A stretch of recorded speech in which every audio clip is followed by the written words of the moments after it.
Invito a abrir sus Biblias en Romanos capítulo 7. Romanos capítulo 7, versículo 14.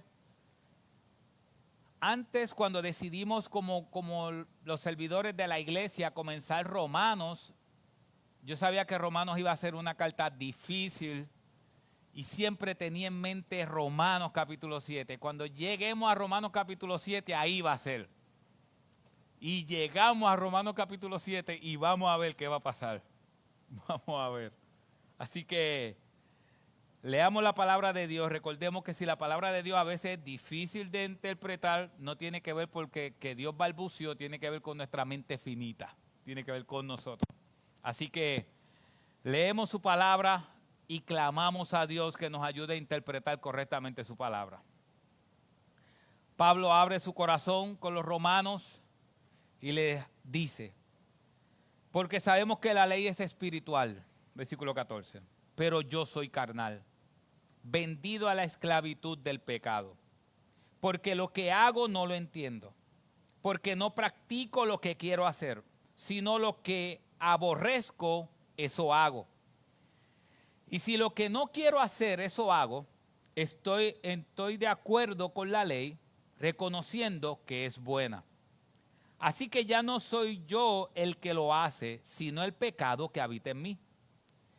Porque yo sé que en mí, es decir, en mi carne, no habita nada bueno. Porque el querer está presente en mí, pero el hacer el bien, no. Pues no hago el bien que deseo, sino que el mal que no quiero, eso practico. Y si lo que no quiero hacer, eso hago, ya no soy yo el que lo hace, sino el pecado que habita en mí. Así que, queriendo yo hacer el bien, hallo la ley de que el mal está presente en mí. Porque en el hombre interior me deleito con la ley de Dios, pero veo otra ley en los miembros de mi cuerpo que hace guerra contra la ley de mi mente y me hace prisionero de la ley del pecado que está en mis miembros. Miserable de mí, ¿quién me librará de este cuerpo de muerte? Gracias a Dios por Jesucristo, Señor nuestro. Así que yo mismo, por un lado, con la mente sirvo a la ley de Dios, pero por el otro, con la carne, a la ley del pecado. Señor, ayúdanos a entender de manera sencilla tu palabra y poder aplicarla en nuestras vidas. En el nombre de Jesús. Amén. Mis hermanos, teológicamente hablando, yo sé que usted ha escuchado esto muchas veces, teológicamente hablando, hay un concepto cuando se habla del reino. Cuando hablamos del reino, hablamos del gobierno de Dios. Cuando decimos que el reino de los cielos se ha acercado, cuando Cristo lo dijo, está hablando de ese gobierno de Dios, que Cristo es el rey. Cuando hablamos del reino, se habla del ya, pero todavía no. Y esto es importante que usted lo sepa. Se habla del ya, pero todavía no. ¿Qué significa el ya, pero todavía no del reino de Dios? Bueno, significa que aunque Dios reina, todavía la consumación de ese reinado total es cuando Él regrese por nosotros. Cristo es el gobernador de todas las cosas, pero esa consumación total cuando Él se siente en su trono va a ser cuando Él regrese. En nuestra vida, Dios nos libertó del pecado. Pero todavía estamos en este cuerpo y mientras estemos en este cuerpo todavía estamos ¿qué? Pecando. Así que aunque fuimos libertados del pecado, que es el ya, pero todavía no hemos sido libertados completamente porque eso es cuando Cristo regrese por nosotros. Así que cuando hablamos del ya, estamos hablando de que nosotros, por ejemplo, somos salvos. Tenemos la salvación, ese es el ya. Todavía no es que todavía no se ha cumplido esa salvación final cuando Cristo venga por nosotros y estemos con Él reinando en gloria. Así que en teología se conoce el ya, pero todavía no. Así que es importante que recordemos que aunque Cristo ha venido hablando de que Él venció la muerte, venció a Satanás y venció el pecado, y que su victoria es nuestra victoria, no significa que todavía no tengamos que luchar contra Satanás y luchar contra el pecado. Sí somos victoriosos, pero tenemos que seguir luchando. Lo bueno es que no tenemos que luchar pensando si ganaremos o no, sino que tenemos que luchar ya sabiendo que hemos ganado. Así que Pablo viene hablándonos, y saldrá en las pantallas, ¿cuál es la idea central que Pablo viene hablándonos? ¿Cuál es la idea central? La idea central está en el capítulo 6, versículo 12. ¿Por qué Pablo está haciendo todo eso? ¿Por qué Pablo nos va a hablar ahora de su lucha? Y es porque en Romanos capítulo 6, versículo 12, Pablo ha dado un mandato directo que hemos estado tocando quizás por el último mes. ¿Cuál es el mandato directo de Pablo y de Dios para nosotros? Él dice, por tanto, no reine el pecado en vuestro cuerpo mortal para que no obedezcáis a sus lujurias. Ni presentéis los miembros de vuestro cuerpo al pecado como instrumentos de iniquidad, sino presentaos vosotros mismos a Dios como vivos de entre los muertos y vuestros miembros a Dios como instrumentos de justicia. Porque el pecado no tendrá dominio sobre vosotros, pues no estáis bajo la ley, sino bajo la gracia. Así que el mandato directo de Pablo es que en el pueblo creyente el pecado no puede reinar en nosotros. El pecado no puede reinar, el pecado no puede ser la persona que nos domine y que domine cada parte de nuestra vida. Y Pablo comienza a decir por qué no. Y lo primero que nos enseña en el capítulo 5, versículo 12, es que el pecado no puede reinar en nuestra vida porque estamos en Cristo y no en ¿quién? En Adán. Vimos que en Adán nacemos carnales o en la naturaleza pecaminosa, pero en Cristo hemos sido salvados. Así que Pablo está explicando por qué el pecado no puede reinar en nuestras vidas. Y es porque estamos en Cristo. Estamos en Cristo. Segundo, el pecado no puede reinar en nuestra vida porque hemos sido libertados del pecado y hemos sido esclavos de Cristo. Hemos sido hechos esclavos de Cristo. Pero ahora Pablo nos viene a hablar de su vida. Pablo nos viene a hablar de él. Pablo nos viene a hablar de sus luchas. Pablo nos viene a hablar de la lucha que él tiene con el pecado. Y yo creo que esto nos enseña mucho. Yo creo que sin entrar directamente al texto, esto nos enseña mucho. Porque, y lo hemos dicho antes, no hay nadie más influyente que el apóstol Pablo después del Señor Jesucristo. No hay nadie. Y Pablo no tiene problema en hablar de su pecado y el hablar de sus luchas. Y nosotros hemos sido formados en un lugar donde nosotros no podemos hablar de las luchas, donde no podemos hablar de nuestros pecados, donde a veces no hay unos ambientes donde uno puede decir, mira, yo estoy luchando con esto, y a veces uno dice, wow, no me atrevo a decir que estoy luchando con esto, porque después pueden empezar a juzgar mi vida. Pero sin embargo, Pablo nos empieza a hablar de su lucha, de su corazón. Nos empieza a abrir su corazón y a decirnos, esto es lo que hay dentro de mí. Es como si siempre habríamos querido no tan solo saber de Pablo lo que él hizo, sino lo que Pablo piensa, lo que Pablo hacía internamente. Y lo primero que este texto nos enseña, y la manera en que lo dividí, es primero viendo el cristiano y la ley de Dios, porque Pablo nos está abriendo su corazón. Y Pablo lo primero que empieza a hablar es en primera persona y empieza a hablarnos de cómo él ve la ley de Dios. Cómo él ve la ley de Dios. Versículo 14, Pablo dice, porque sabemos que la ley es espiritual, pero yo soy carnal, vendido a esclavitud del pecado. Así que aunque Pablo entiende que él tiene una naturaleza pecaminosa, Pero Pablo entiende que la ley de Dios es espiritual. Pablo entiende que la palabra de Dios es espiritual. Obviamente Pablo habla de la ley porque el Nuevo Testamento todavía no había sido confeccionado completo, todavía estaban las cartas. Entonces es importante que cuando vemos el Nuevo Testamento y hace referencia a la ley o hace referencia a las escrituras, está hablando del Antiguo Testamento porque el Nuevo Testamento estaba escribiéndose. Pero nosotros hoy cuando hablamos de la ley, cuando la Biblia nos habla de la ley o nos habla de la palabra, está hablando de la Biblia completa porque tenemos Antiguo y Nuevo Testamento. Así que cuando Pablo está hablándonos o antes de hablarnos de su pecado, Pablo está abriendo su corazón y está diciendo, la ley de Dios, la palabra de Dios es espiritual. Eso es lo primero que nos está diciendo, la palabra de Dios es espiritual. ¿Qué significa eso? ¿Qué significa eso? ¿Sabes qué? Yo creo que muchos de nosotros no nos damos cuenta de esa gran verdad. Si nosotros nos diéramos cuenta que la palabra de Dios es espiritual, la leyéramos más de lo que la leemos.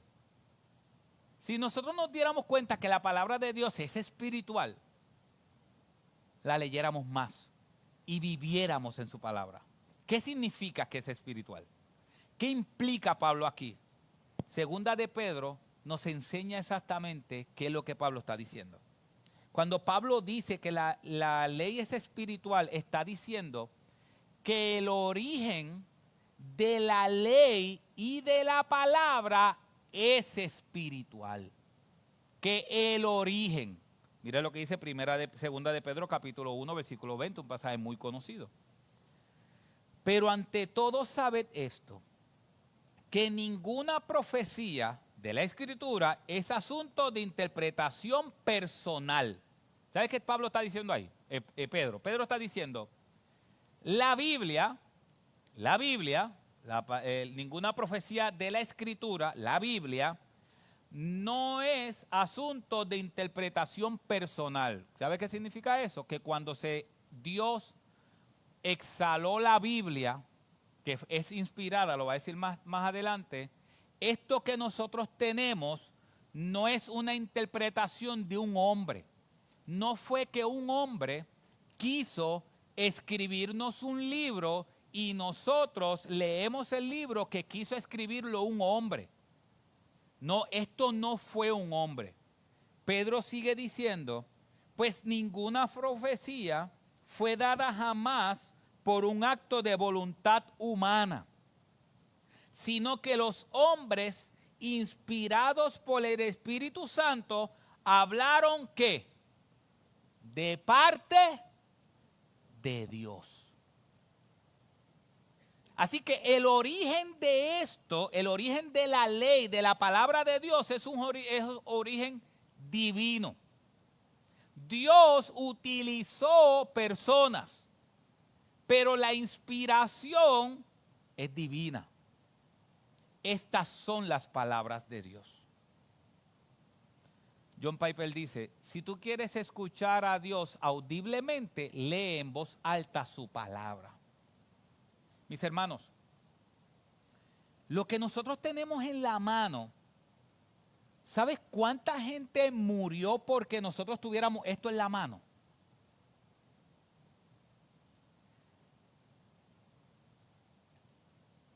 Analicemos algo. ¿Nosotros estuviéramos dispuestos a morir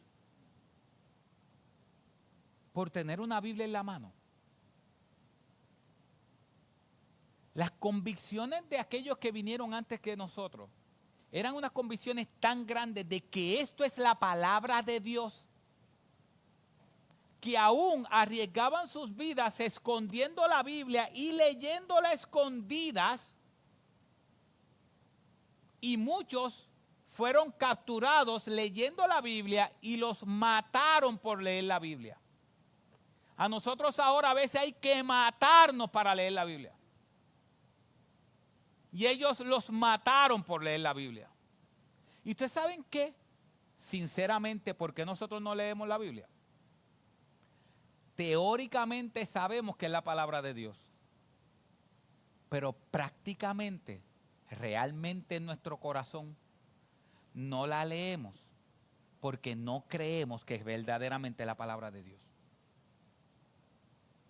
Si usted creyera y yo creyera que esto es la palabra de Dios literalmente, no tuviera pesar en invertir tiempo en ella, porque sería Dios hablando a mi alma. ¿Y sabes por qué es lo último en nuestras vidas muchas veces? Porque no creemos que esta es la palabra de Dios. Dios nos dejó su palabra. ¿Sabes qué dice la Biblia? La Biblia dice que Cristo, que al principio era el verbo, y el verbo era con Dios, y ese verbo era Dios, y ese verbo se hizo carne y habitó entre nosotros. Y Hebreos capítulo 1 dice que Dios, habiéndose revelado de muchas veces y de muchas maneras al pueblo por medio de los profetas, o sea que Hebreo está diciendo, Dios queriéndosele revelar al pueblo, que el pueblo lo conozca, en el Antiguo Testamento se reveló de muchas maneras. Una columna de nube por el día, una columna de fuego, por humo, temblaron las montañas. Dios se reveló de muchas maneras al pueblo usando a los profetas. Pero ¿sabes qué dice Hebreos 1? Que en estos últimos días Dios se va a revelar por medio de su Hijo, quien lo constituyó heredero de todas las cosas. ¿Qué significa eso? Que así como Dios utilizó, como dije ya, nubes, columna de fuego, carros de fuego, como Dios utilizó muchas cosas para darse a conocer a su pueblo, hoy Dios se quiere dar a conocer y dijo, por eso le voy a dejar a mi Hijo. Ustedes saben que la Biblia y Cristo es lo mismo. La Biblia, aunque está en tu celular, o en tu iPad, o en tu tablet, o en tu computadora, la Biblia y Cristo es lo mismo. Significa que si yo no invierto mi vida estudiando la Biblia y la rechazo, ¿estoy rechazando a quién? A Cristo. Y nos llamamos creyentes. Y nos llamamos cristianos. Pablo nos va a hablar de una lucha. Si puedes ponerlo otra vez en el versículo 14. Pablo nos va a hablar de una lucha. Pablo nos va a decir, yo tengo una lucha con la carne. Pablo nos va a decir, mira, por más que yo quiero hacer el bien, no puedo hacerlo, tengo una lucha. Y Pablo nos habla de su lucha, pero antes de hablando de su lucha dice, pero yo sé que la ley es espiritual. O sea que Pablo tiene lucha entendiendo que la ley es espiritual. Pero no tan solo Pablo dice que la ley es espiritual. Versículo 10, mira lo que dice el versículo 16. Hablando de la palabra de Dios, de la ley, dice, y si lo que no quiero hacer eso hago, estoy de acuerdo con la ley, reconociendo que la ley es ¿qué? Buena. Ahora, mire el versículo 22. Mire el versículo 22. ¿Qué dice Pablo? Pablo dice, porque en el hombre interior me deleito con la ley de Dios. Mis hermanos, vamos a ver el cristiano y el pecado que Pablo nos va a enseñar. Pero mire el análisis que quiero que entendamos es, si Pablo tenía un deleite en la palabra de Dios, Pablo se deleitaba en la palabra de Dios y aún así tenía una lucha constante con el pecado, imagínense usted y yo que nos obligan a leer la Biblia. Por eso es que el pecado muchas veces se ve en nuestras vidas que reina. ¿Por qué? Porque no hay un deleite. Pablo está diciendo, miren, sí, yo lucho con el pecado, pero quiero que sepan una cosa, y Pablo no es hipócrita, Pablo no está mintiendo. Pablo no nos está mintiendo. Pablo está diciendo, yo quiero que sepan una cosa, yo estoy luchando contra el pecado, pero yo lucho porque yo tengo un deleite en mi corazón. ¿Y dónde dice? En el hombre interior me deleito. Mi alma se deleita escuchando la palabra de Dios. ¿Cuándo fue la última vez que tu alma se deleitó escuchando o leyendo la palabra de Dios? No estoy diciendo cuándo fue la última vez que leíste la Biblia. Estoy hablando cuándo fue la última vez que te deleitaste en la Biblia. ¿Cuándo fue la última vez que nos deleitamos? Olvídese de deleitaste, porque deleitaste como de aquí para allá. No. ¿Cuándo fue la última vez que nos deleitamos en la Biblia? ¿Cuándo fue la última vez que leímos la Biblia? No porque nos sonó la aplicación del día. Mis hermanos, si nosotros analizamos, por eso es que el pecado cada vez está ganando más terreno en nosotros, en nuestra vida, aunque somos creyentes. Gana terreno en nosotros porque no nos estamos deleitando en la palabra de Dios. La palabra de Dios fue diseñada para que fuera nuestro deleite. Miren el Antiguo Testamento. El Salmo 19, 7 y 8 dice: la ley del Señor es perfecta, que restaura el alma. Porque a veces nuestras almas no están restauradas. Porque es la ley la que Dios utiliza para restaurar nuestra alma. El testimonio del Señor es seguro. El testimonio del Señor es seguro, que hace sabio al sencillo. Por eso la mayoría de nuestras decisiones son unas metidas de pata. Porque no hay un deleite aquí. Yo no estoy hablando de leerla, mis hermanos. Porque quizá usted puede decir, yo la leo todos los días. Pablo no está hablando de leerla. Pablo está hablando de deleite. Que su gozo es estar tiempo con Dios en su palabra. Mira lo que dice versículo 8. Los preceptos del Señor son rectos, que alegran el corazón. ¿Y sabes qué pasa? Que a veces estamos en consejería y viene una persona triste y queremos darle otras cosas. Y queremos enseñarle psicología. Y comenzamos con la psicología. ¿Y sabes qué? Hay muchas personas que en vez de dar consejería bíblica, dan consejería psicoterápica, algo así, terapia. Y dan terapia de psicología. Y dale. Pero no está la Biblia. ¿Quién es el único? Dice la Biblia, los preceptos del Señor son rectos, que alegran el corazón. Mis hermanos, esto es lo único que alegra el alma. No hay nada más esto. Podemos dar consejos como padres, consejos como hijos, consejos como lo que sea. ¿Cuántos de nuestros consejos se basan en la palabra, con textos bíblicos? ¿Sabes por qué? Porque nosotros somos expertos. ¿Cómo se llama cuando uno cita que no es de manera directa? Parafraseando. Nosotros somos expertos parafraseando. No, es porque la Biblia dice que tenemos que amar. Eso no es citar la Biblia para que alegre el corazón. No, la Biblia dice en tal pasaje, en tal versículo, esto. Y ustedes me pueden decir, como he escuchado a muchos diciéndome, ay, es que yo soy malo para la memorización. No, tú no eres malo para la memorización. Al menos que tengas una condición. Porque las cosas del trabajo tú te las aprendes bien. Yo soy malo para la memoria, pero tú le preguntas cualquier cosa y ellos saben de su trabajo. Sabemos todo lo que le ponemos el corazón y el empeño. Y él está diciendo, el mandamiento del Señor es puro, que alumbra los ojos. Es su palabra. Es su palabra. Entonces, ¿cuál es? Mire lo que dice el Salmo 119, el salmo más largo de la Biblia es un salmo todo enfocado en la palabra de Dios. Salmo 119, 47 dice, y me deleitaré en tus mandamientos, los cuales amo. Mis hermanos, analicemos. Tú y yo podemos decir hoy, yo me deleito en los mandamientos de Dios, yo amo los mandamientos de Dios. No tienes que contestármelo, porque quizás puedes decir sí.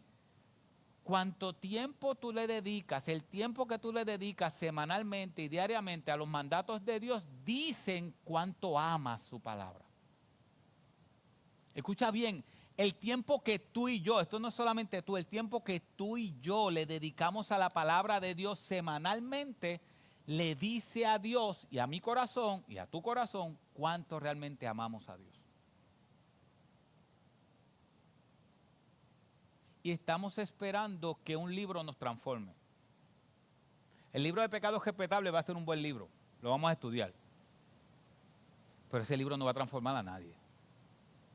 Su palabra es la que transforma. Y cuando el libro va a explicar, coge los versículos bíblicos y explica los versículos bíblicos, el entendimiento de esos versículos bíblicos transformará nuestra alma. Entonces, él dice, y me deleitaré en tus mandatos, los cuales amo. Y hay personas que dicen, ay, a mí no me gusta leer. Es que a mí no me gusta leer. ¿Sabes por qué no te gusta leer? Porque no estás apasionada por Dios y su palabra. Porque cuando tú comiences a ver a Dios en su palabra, no vas a poder parar de leer. Y si no te gusta leer, tienes un gran problema. Porque Dios decidió revelarse a través de un libro. Tienes un gran problema. Pero el problema es que, mis hermanos, es que aún, yo sé que hay hermanos que aman el Antiguo Testamento, y que el Antiguo Testamento es muy fácil de amar también. El Antiguo Testamento es muy fácil de amar. Usted quiere ver una historia, una buena historia de reconciliación, de trama, de todas esas cosas. Le hace la historia de José. La historia de José vendiéndolo por sus hermanos. Miren, no hay novela que usted lea, ni Corín Tellado, que era de muchos años atrás. No hay novela que sea mejor que esa. Cuando José está ahí, le dice, pónganle una copa en lo que ellos se llevan para acusar lo que me están robando. Y van los hermanos por ahí y de momento, mira, tú me estás robando, tienes una copa. Y ellos dicen, no, yo no te estoy robando. Y fue que José mandó a poner la copa. Y cuando José le está diciendo, no, mándame, yo quiero a tu hermano menor. No, yo quiero a tu hermano menor. Y ellos dicen, miren. Él le dice, Judá le dice, mira, si mi papá pierde a mi hermano menor, se muere. Porque ya perdió a uno. ¿Tú sabes lo que José escuchando a su hermano diciendo, no te puedo dar mi hermano menor porque ya perdió a un hijo que lo amaba hasta hoy? Y José es ese hijo. Y escuchando que sus hermanos están diciendo, mi papá ama a ese hijo hasta hoy. Y cuando de momento José está hablando con ellos y ya no aguanta más y se va a otro sitio a llorar. Y se va a otro sitio a llorar porque no aguanta más. Y de momento se lava la cara y viene y se hace el fuerte frente a sus hermanos. Hasta que llega el momento y le dice, hey, yo soy José. Yo soy. Al que ustedes vendieron, yo soy. No se entristezcan. Porque lo que ustedes pensaron para bien, Dios lo torció, lo pensaron para mal, Dios lo torció a bien, no se entristezcan, soy yo. Y dice que se le tiraron encima a llorar. Mis hermanos, no hay novela que te haga llorar como esa. No hay. O mira el Antiguo Testamento, que los cajos de fuego eran, no sé, Dios, una vez en el discipulado estábamos hablando de todos los cajos de fuego que Dios ha utilizado. Y la gente cuando abría el mar, esa gente tenía un gelado abriendo el mar. De momento Elías fue y abre el mar también. Y de momento Eliseo fue y abre el mar también. Pero si está en tu gelado abriendo el mar a cada jato. Mis hermanos, tenemos que deleitarnos en su palabra. Él nos dejó su palabra para deleitarnos. El problema es cuando, y esto es importante, mis hermanos, el problema es cuando yo voy a la palabra para que Dios me cambie. El problema es cuando yo voy a la palabra para que Dios me cambie. Porque entonces yo no voy con la intención de deleitarme en Él. Yo voy para que Él me cambie. Y Nicolás Tranchini dice en su libro de Cambios Profundos, él dice, lo que pasa es que el amor es una reacción. El amor es una reacción a cuando uno ve algo hermoso. El amor es una reacción. El amor no es algo que tú te obligas. Es que cuando tú ves algo hermoso, tu corazón lo atesora y lo ama.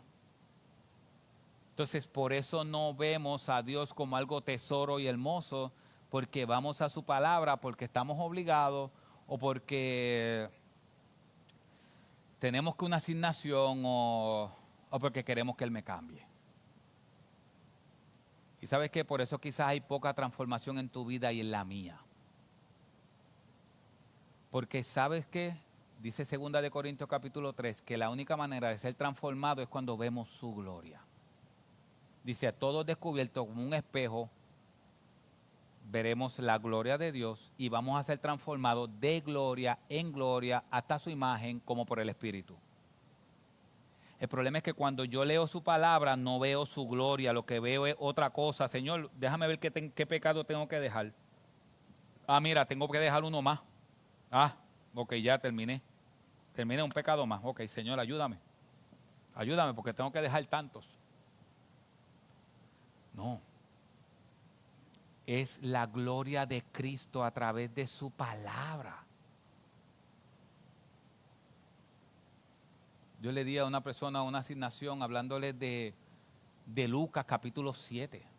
Lucas capítulo 7, versículo 30 al 50 y algo. ¿Qué está la narrativa de Lucas 7, 30 al 50 y pico? Es que la mujer llega y le empieza a lavar los pies a Jesús. Y el cuerpo a Jesús a ungirlo para la muerte. Y todo el mundo comienza allí, si este supiera quién es esa que le está ahí lavando los pies, la cabeza, si este supiera. Me gusta como Cristo le dice, ¿qué ustedes creen que yo no sé? Yo sé, pero yo llegué por esa puerta y ustedes no me besaron y ella no ha dejado de besar mis pies. Y después él, ¿sabes qué dice él? El que a mucho se le perdona, mucho ama. Y ella me ama porque se le ha perdonado mucho. No hay novela que pueda comparar eso. No hay novela que podamos leer que pueda comparar eso.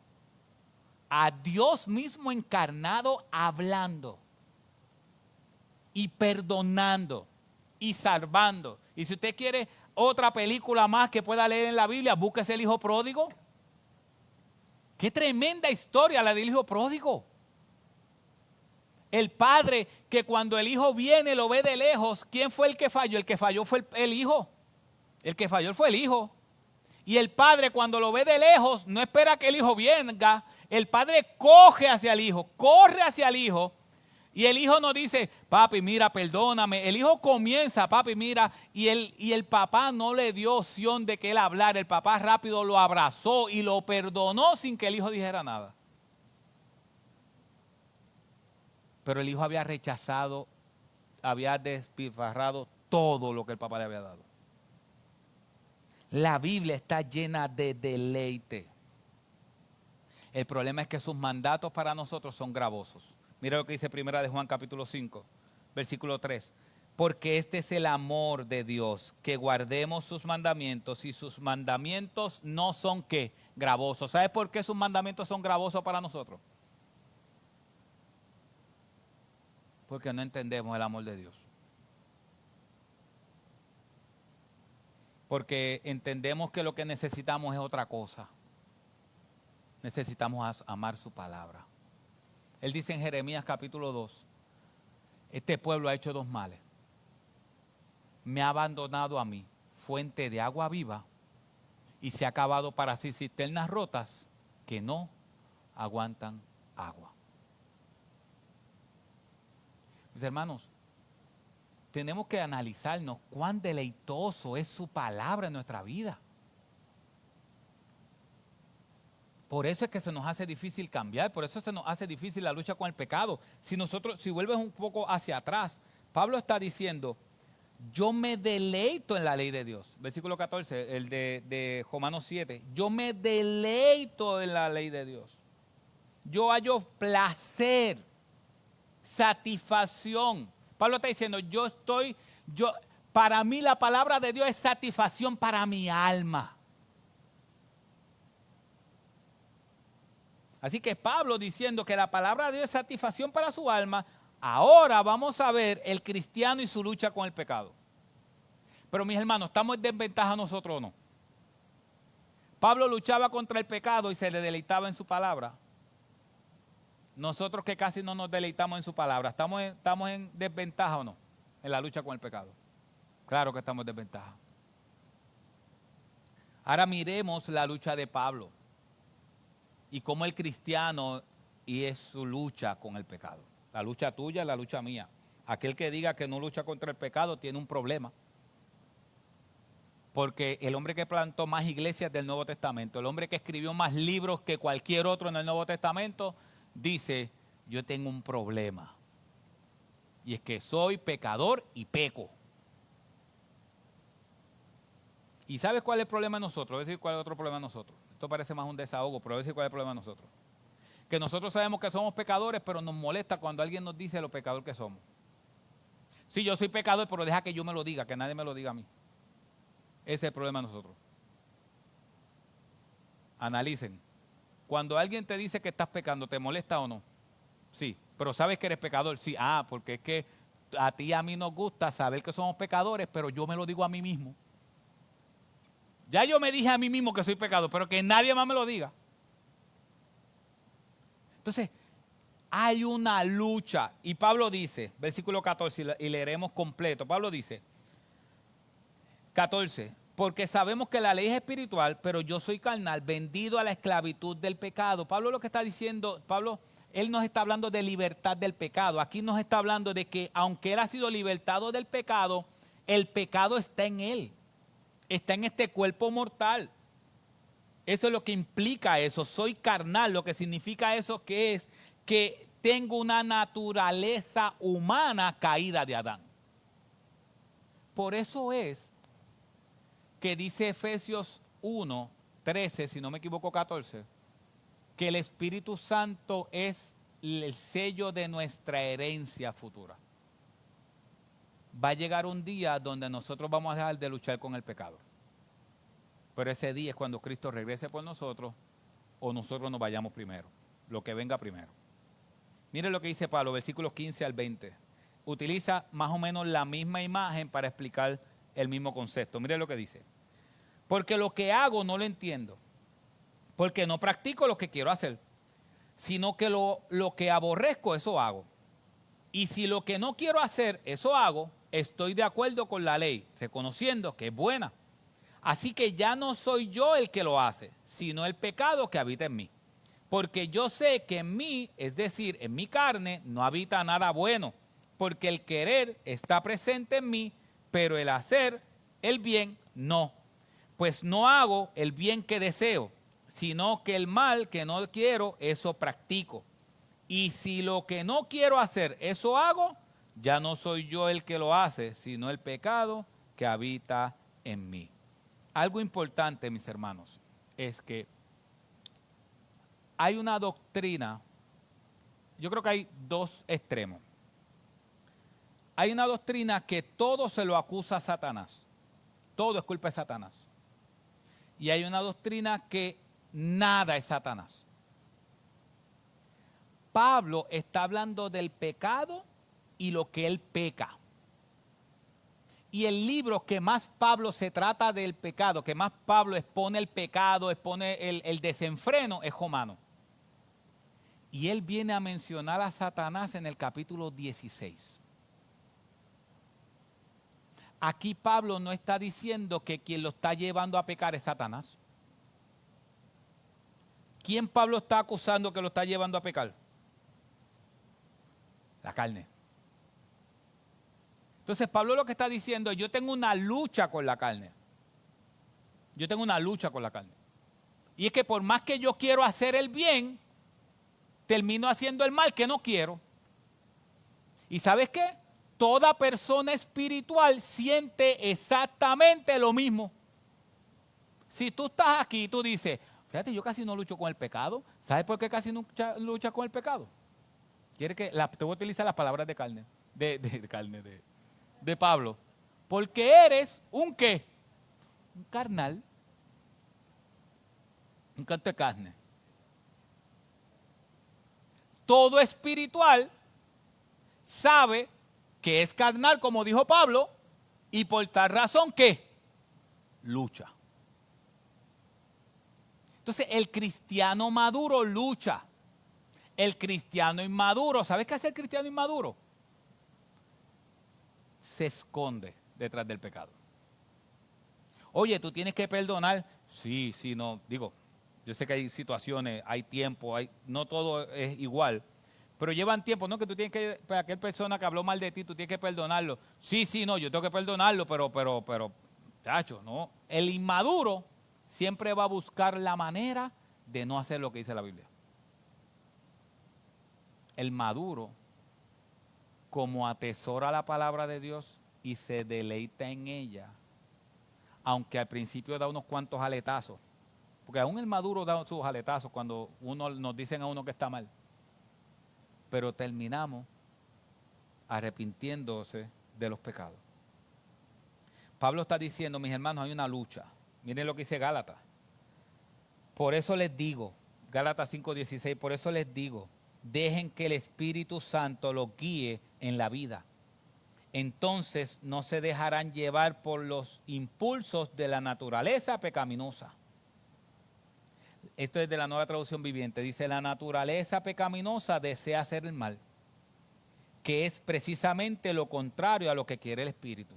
Y el Espíritu nos da deseos que se oponen a lo que desea la naturaleza pecaminosa. Estas dos fuerzas luchan constantemente entre sí. Entonces, ustedes no son libres para llevar a cabo sus buenas intenciones. ¿Qué está diciendo? Hay una lucha y cuando no llevan a cabo sus buenas intenciones es porque la carne gana. Hay una lucha, mis hermanos. Y Pablo está diciendo, hay una lucha. Versículo 21 al 23 del Romanos 7, Pablo dice, así que queriendo yo hacer el bien, hallo la ley de que el mal está presente en mí. Porque en el hombre interior me deleito en la ley de Dios, pero veo otra ley en mis miembros de mi cuerpo que hace guerra contra la ley de mi mente. Me hace prisionero de la ley del pecado que está en mis miembros. Un autor describe esto impresionantemente. Él dice, al leer este pasaje puedo sentir el dolor de Pablo al describir el conflicto diario de nuestras dos naturalezas. Los creyentes han sido liberados de la naturaleza caída, pero continuamos cayendo ante su atracción. Es sorprendente cómo la guerra espiritual más intensa comienza después de la salvación. ¿Es así o no es así? Después de la salvación es que comienza la guerra. Antes, ¿por qué la guerra no empieza antes de la salvación? Porque estábamos ciegos. Cuando Dios abre nuestros ojos nos damos cuenta que estamos pecando y dice, la madurez entonces se compone de tener comunión con Dios, con el Dios Trino y de luchar contra el pecado diariamente. Eso es la madurez. La madurez es tener comunión con ese Dios Trino y luchar diariamente contra el pecado.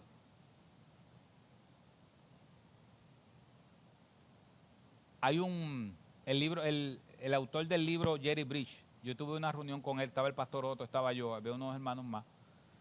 Tuvimos una reunión con él 4 meses antes de morir, quizás 5 meses antes de morir. Ya bien mayor, casi no podía caminar. Y el pastor Otto, en ese momento habían salido varios pastores que habían sido descalificados del pastorado por muchas cosas. Y el pastor Otto le hace una pregunta a Jerry Bridge y le dice, yo estaba sentado al lado de Otto, él estaba al frente, y el pastor Otto le dice, muchas personas han terminado mal el ministerio. Muchas personas han terminado mal el ministerio. Comienzan bien y terminan mal. Vemos que usted está terminando bien la carrera. ¿Qué consejo usted nos da para nosotros también terminar bien la carrera? Y Jerry Bridge solamente dijo estas palabras. Mira el pecado como lo que es, pecado. Él no dijo nada más. Nada más. La pregunta fue más larga que la respuesta. Mira el pecado como lo que es, pecado. Y si tú analizas esa respuesta de Jerry Bridge, el autor del libro Pecados Respetables, si tú analizas esa respuesta, hace todo sentido. Si comenzamos a ver el pecado como lo que es pecado, vamos a luchar contra él. Pero si empezamos a ocultar el pecado y si empezamos a pasarle la mano al pecado, ¿sabe dónde vamos a terminar? Destruidos. Vamos a terminar matrimonios destruidos y corazones destruidos. ¿Sabes por qué? Porque quienes primero ven cuando no perdonamos son la gente que está dentro de nuestra casa. Quien primero ve cuando no queremos ponernos el cinturón son la gente que está en nuestra casa. Quien primero ve todos los pecados de nosotros, ¿quiénes son los que están dentro de nuestra casa? Por eso este libro de pecados respetables nos va a ayudar muchísimo, aún hablando del pecado de la ansiedad.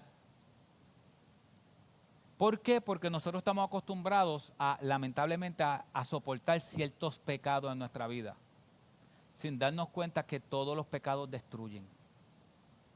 Y si tú estás aquí, tú terminas diciendo, diantre, pero es que yo estoy chavao. Yo estoy chavao, es que todo lo que yo peco, yo estoy chavao. Si tú estás aquí, tú dices, yo no he pecado tanto, arrepiéntete. Pero si tú estás aquí, tú estás diciendo, diantre, yo soy el pecador de la historia. No hay nadie más pecador que yo. Estás como el apóstol Pablo cuando le dijo a Timoteo, de todos los pecadores, yo soy el primero. Y si tú preguntas, bueno, ya yo sé que soy pecador, ya yo sé que no me estoy deleitando en su palabra, ¿cuál es la respuesta? Lo tercero que el texto nos enseña, el cristiano y su esperanza en Cristo. Miren a Pablo, miremos a Pablo. Pablo termina diciendo esto, miren esto, versículo 24. Después de toda esa reflexión que Pablo ha dado, Pablo termina diciendo esto, miserable de mí. ¿Quién me librará de este cuerpo de muerte? Así Pablo terminó. Y si tú estás aquí al igual que yo diciendo, diante, pero es que yo soy el pecador más grande de la historia. Si hablan de falta de perdón, yo. Si hablan de falta de esto, yo. Es posible que tú estés así. ¿Y sabes qué? Yo le voy a decir una cosa, mis hermanos.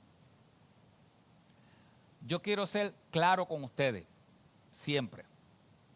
Cuando yo no tenga pasión por Dios, yo le voy a decir, no tengo pasión por Dios. Cuando me cueste perdonar, le voy a decir, me cuesta perdonar. Pero usted no se haga el santo. Reconozca también cuando le cuesta perdonar. Porque entonces comienza, ay, pero mira el pastor.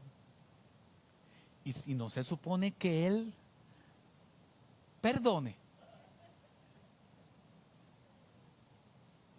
Le voy a traer 5 piedras para que el que esté libre de pecado que tire la primera. El apóstol Pablo está diciendo, hay una lucha con el pecado, la persona creyente madura lucha contra el pecado. Y sabes que quizás tú estás aquí, y esto es importante, quizás tú estás aquí, tú puedes estar diciendo, yo soy inmaduro. ¿Qué inmaduro yo soy?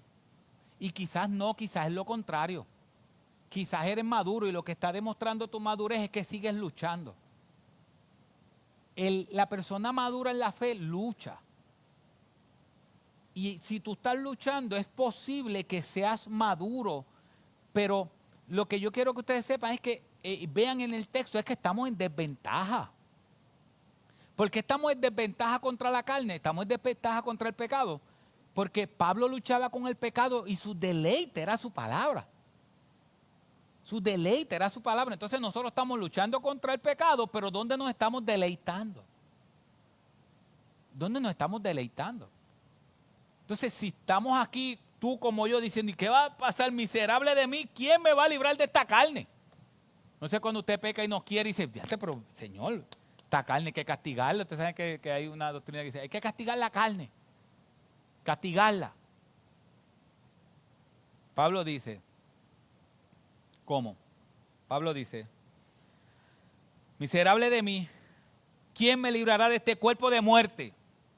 Qué bueno que Pablo lo contesta y dice, gracias a Dios por Jesucristo, Señor nuestro.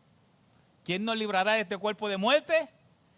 Cristo Jesús, Señor nuestro. Así que yo mismo, por un lado, con la mente sirvo a la ley de Dios, pero por el otro, con la carne, la ley del pecado. ¿Qué Pablo está diciendo? Voy a seguir luchando hasta que venga Cristo por mí. Y cuando Cristo regrese, mi lucha con el pecado se termina. No tan solo la mía, sino la de cada creyente. Tim Keller termina diciendo, y con esto termino, Tim Keller termina diciendo, no hay esperanza en nosotros mismos para nuestra salvación. No hay esperanza. Ni nuestra obediencia. No hay esperanza. Por ti mismo ni vas a poder salvarte, ni por ti mismo vas a poder obedecer. No puedes. Todo lo que somos y todo lo que hemos hecho merece solo juicio. Para nuestra salvación solo podemos mirar al Hijo de Dios, que murió en una cruz por nosotros, como lo mostró Pablo en los capítulos 1 al 4. Para nuestra esperanza solo podemos descansar en su justicia, como vimos en los capítulos 5 y 6. Y para nuestra obediencia continua, para cualquier cambio real, necesitamos confiar no en nuestros propios esfuerzos, como lo establece en capítulo 7, sino en la obra del Espíritu de Dios, que transformará nuestras vidas y nuestras relaciones. Por su Hijo nos ha rescatado y por el Espíritu nos está transformando para que podamos disfrutar de Él para siempre. Gracias a Dios por Jesucristo nuestro Señor. ¿Quién nos va a librar de este cuerpo de muerte? Solo Jesucristo. Solo Cristo. Y si tú estás aquí y tú no eres creyente, yo quiero que tú sepas que el pecado está gobernando tu vida. Mira la diferencia. La diferencia es que yo peco igual que tú pecas, pero el pecado no gobierna mi vida, pero el pecado sí gobierna la tuya. Esa es una gran diferencia. Porque, ¿qué significa que el pecado no gobierna mi vida? Lo que significa es que yo he sido libertado del pecado y puedo obedecer a Cristo. Pero en tu caso, el pecado gobierna tu vida. Necesitas ser libertado del pecado y solamente puedes ser libertado a través de Cristo. Arrepintiéndote de tus pecados y confesando que solamente Jesucristo es el Señor para la gloria de Dios Padre. Y mis hermanos, nosotros que estamos aquí, no tengamos temor de decir quiénes somos. No tengamos temor. No tengamos temor. Si estamos trabajando, luchando con un pecado, no significa que lo vamos a publicar a los cuatro vientos, pero no tenemos por qué ocultarlo. Porque la lucha con el pecado deja ver que soy cristiano. El que no es creyente no lucha contra el pecado. Usted no tiene que entrar por esas puertas con una careta. Si usted no ha perdonado, no tiene que entrar por esas puertas con una careta de que, ay, sí, yo soy el que más perdono. No. Puede decir, oye, yo necesito ayuda. ¿Y sabes por qué? Puedes ser tú mismo. ¿Por qué? Porque hay una verdad grande. Y suena relajo, pero hay una verdad grande. El capítulo 8 viene después del 7. ¿Y sabes cómo comienza el capítulo 8? O sea, míralo ahí en la pantalla. Por consiguiente, no hay ahora condenación para los que están en Cristo Jesús, los que no andan conforme a la carne, sino conforme al Espíritu. No hay condenación para aquellos que estamos en Cristo Jesús. Por eso yo puedo decir, estoy mal aquí, estoy mal allá, necesito arrepentirme de esto. ¿Por qué? Porque quizás tú me puedes juzgar, pero el único que realmente puede ver mi juicio dice, no hay condenación para aquellos que están en Cristo Jesús. Así que mis hermanos, tú puedes estar aquí y decir hoy, Dios me recordó, me pasó la película, yo creo que José le dice eso, Dios me pasó la película de todos mis pecados. Pero al final de esa película, usted sabe que las películas dice fin o algo así. O no, usted sabe que últimamente las películas usted tiene que esperar a que pase todo porque le va a dar un preview de lo otro, ¿verdad? Y tiene que esperar. Pues pasó toda la película de su pecado, pasó toda la gente que estuvo y ahora viene el preview de la próxima película. ¿Qué dice? No hay condenación para aquellos que están en Cristo Jesús. No hay condenación. A los que andan conforme al Espíritu y no conforme a la carne. Así que luchemos contra el pecado. Que la palabra de Dios es nuestro deleite. Yo dije esto la semana pasada en el estudio, en la primera predicación, el devocional. Mis hermanos, la vida espiritual, si no se planifica, no crecemos. si usted no planifica su semana y es disciplinado para dedicarle tiempo a la palabra de Dios, no va a crecer. El crecimiento bíblico y de atesorar su palabra y de deleitarnos en su palabra no llega así. Porque la Biblia no llega, ay, de momento llega a su mente, ay, qué bueno, voy a leer la Biblia. No, no va a llegar así. No va a llegar así. ¿Y sabe qué va a pasar? Que cuando usted quiera leer la Biblia se va a levantar todo lo contrario para que no la lea. Cuando usted quiera abrir el teléfono para ver los reels y los videos, no va a tener problema. Es más, puede jugar, yo no sé, hay unos juegos que puede llegar hasta el 25 reinado, qué sé yo. Y puede estar ahí, ¿y sabes qué? No te va a llegar nada. Tan pronto vas a leer la Biblia, te va a llegar una llamada, te va a llegar un mensaje de texto. Pero cuando estás jugando, estás jugando y haces, y sube el mensaje de texto. Y sigue jugando. Pero cuando estás leyendo la Biblia, en vez de hacerle, como cuando estás jugando, lo baja y dice, ay, espérate, tengo que contestarle a este. Todo va a obrar en tu contra para que no te deleites en Dios. Pero ya sabes que Dios te está diciendo, eso va a pasar. Prepárate, disciplínate o disciplinémonos y que el domingo que viene nuestro corazón venga más listo de lo que vino hoy. Que esta semana podamos deleitarnos en Dios. Él nos va a transformar para la medida en que nos deleitemos en Él. Amén. Padre, gracias por este tiempo. Gracias por tu palabra, Señor. Sí, Padre, hay una lucha contra el pecado, pero ayúdanos a deleitarnos en ti. Padre, estamos en desventaja. Pablo nos está enseñando que aunque él lucha contra el pecado o luchó contra el pecado, había un deleite en ti. Padre, nosotros estamos mal. Padre, estamos mal. Muchos de nosotros estamos mal.